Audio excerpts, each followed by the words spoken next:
কতটুকু অশ্রু গড়ালে হৃদয় জলে সিক্ত,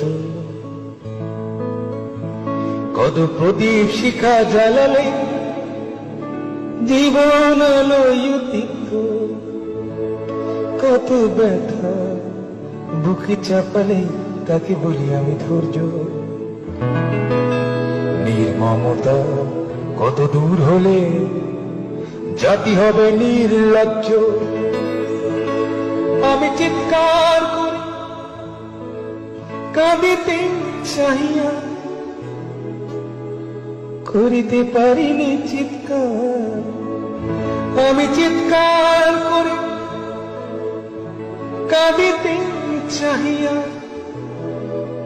করিতে পারিনি চিৎকার। বুকের ব্যথা বুকে চাপাই নিজেকে দিয়েছি ধিক্কার। কতটুকু অশ্রু গড়ালে হৃদয় জলে সিক্ত, কত প্রদীপ